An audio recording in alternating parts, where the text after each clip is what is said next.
Hey there guys, it's Rick here. Hope you're all doing extremely well out there. I know I am. Hope you enjoyed that little video at the start of this video, because that's going to be the subject of today's video. God, I said video 3 times. What a tit. Anyway, I'm digressing already. We haven't even started the video. But yeah, we're going to be talking about sweep picking. In actual fact, I don't think I've ever covered this topic in any of my videos, so I thought today would be an ideal opportunity to broach the subject. So that's what we're going to be taking a look at. We're going to be talking about the intro arpeggio sequence, but I'm going to give you some hints and tips as how to, in terms of how to approach sweep picking and the kind of things that I do that hopefully you'll be able to apply to your playing to some benefit, at least. Before we do that, just a quick heads up, still 30% off downloads from my website. Great way to support what I do. The link is in the description box below. Hope you're enjoying the quality of this video. I've just upgraded my lens. It's looking pretty sharp, I have to say. So anyway, I'm definitely digressing now. Right, so we're going to be taking a look at sweep picking, and we're going to be basing it around that sequence that I put together just to give you something to practice, to take away and practice. Okay, so let's get straight to the sequence, and then what we'll do is we'll talk about the techniques involved and how I approach it. Okay, so I'm using the neck pickup for the whole of this sequence, but it's up to you. You can use whatever you like. It's in the key of E.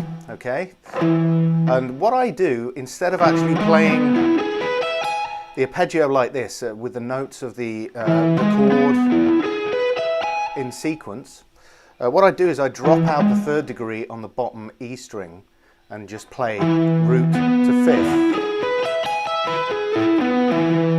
like so. Okay, I really like the sound that creates, that sort of wide interval between the 1st and the 5th.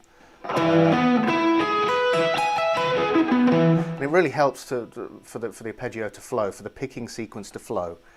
So I like doing that. So that's what we're going to be doing throughout the entirety of this particular sequence. So we're going to start here, E. We're going to go 12, 14, 14, 13, 12, 12, and then 14 at the top here. So 12, 14, 14, 13, 12, 12, 14. Okay. Sorry, 16. What am I talking about? 16. So yeah, let me do that again. 12, 14, 14, 13, 12, 12, 16. Okay. And we're going to pull off. That gives us ample opportunity to switch positions with a pick. We do a downstroke, but we can prepare it in the upward position, ready to do the upstrokes. Okay, a couple of things that we can talk about with this, because we can apply, once we've got one pattern with the right hand and the left hand, in order, in terms of what we're picking and what we're not, you can apply it to every single arpeggio, and that makes it really, really easy. So we're going to go down, down, down, down, down, down, up, off, up, up, up, up. Okay. Right, the main thing here is we've got to make sure that the clarity is good on the inner strings. This is a huge problem with guitar players, especially when they take the tempo up. The inner voices become really blurry and we can't really hear what's going on. So that should be the priority. So even if you have to play, in fact I advise you to play it slower and try and maintain that clarity when you're switching strings. Okay. Okay, the way that I'm fingering this with the left hand, I'm going first finger, then third, I was hopping there, but actually I roll. So I'm barring and rolling as I go. Like the third there, and then I'll roll it, shift, index finger, roll. You may be able to find a way where you're fingering each individual note to circumvent that, having to do that. There are guys like Jason Richardson do those kind of arpeggios where he fingers every single note rather than, you know, in order to avoid playing bars. So, but it's totally up to you. This is how I do it anyway. So, and we want to make sure when we're doing sweep picking that the pick is falling and coming to rest on the adjacent string. So it's falling through each string. We do not want to be separating any of the strokes at all. So it's quite, when you're doing it at a slow tempo, it's kind of like applying tension and relax, applying tension, relax, applying tension, relax. So we're going to the next string with the same stroke, using the minimum movement, the shortest possible distance, okay? Okay, so now we've figured out what we're doing there, we can apply it to the next arpeggio sequence, and it's basically just E augmented. So we're taking the 5th degree, raising it, everything else stays the same. Again, this is a bit of a pain because when we get to the B and the G and the B strings, we've got to roll. But again, if you can come up with a different fingering, by all means use it. That's how I do it. Down, down, down, down, then roll the second finger, pull off, up, up, up, up. When it comes to this note, which is repeated,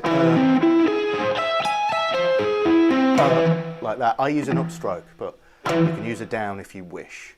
Okay, so that's the augmented chord, E augmented. Then we go to this chord here. That's basically a C sharp minor in first inversion. So it's this, but we're playing the root in the 3rd degree in the bass, which makes it a first inversion. So again, following the same principle.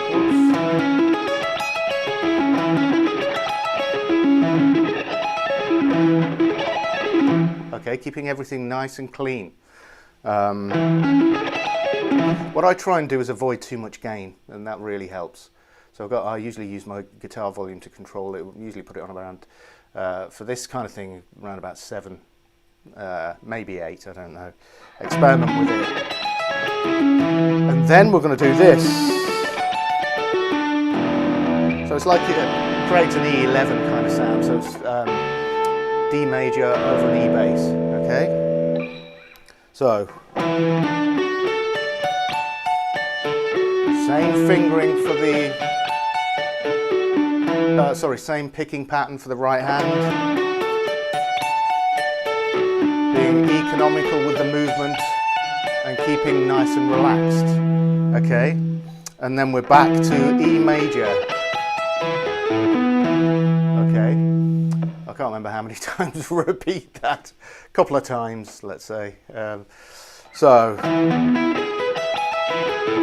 Okay, now we're going to go down by step, this is a B major chord in first inversion here. So we've got the 3rd in the bass. It really works well dropping the extra note out on the bottom E string with chords like arpeggios like this. Okay, that's twice. Then we're going to move down by step. Okay. Now we're going to go to a B minor chord. So we're just flattening every 3rd degree. So.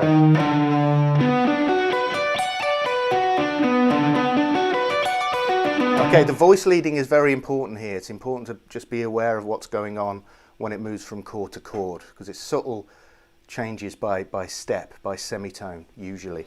Okay, so okay, then we're going to move down to this chord here, which is A major in first inversion. Same. Then we're going to go to A minor. And we play it 4 times.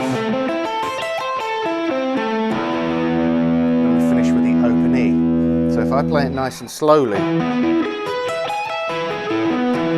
Okay, play that twice, then the augmented. C sharp minor first inversion. D over E, then back to E again. B major first inversion. B minor first inversion. A major first inversion. A minor first inversion, and then finish on the E. Okay, it kind of sounds like it wants to keep going and going, but I didn't want to do too much. But anyway, that is the whole arpeggio sequence. So just remember, just to recap on what I was talking about here, make sure you concentrate on complete clarity with every single note wherever possible. It's very, very hard to do when you start bumping up the tempo to maintain that clarity, like I said before, especially on the inner strings. It's very, very difficult, but guitar playing isn't easy. It's a challenge, and if you want the best results, you've got to put the work in. You approach it superficially, you'll get superficial results. Simple as that. So think about that. Think about the relaxation when you play, just letting the pick fall through the strings. Don't separate the strokes, and everything will work out great. So that's about it for today. Again, if you want to support me, it's 30% off downloads from my website. Link is in the description box below. Follow me on Instagram, subscribe, click the notification button, and thanks for watching, and I will see you in the next video. Peace.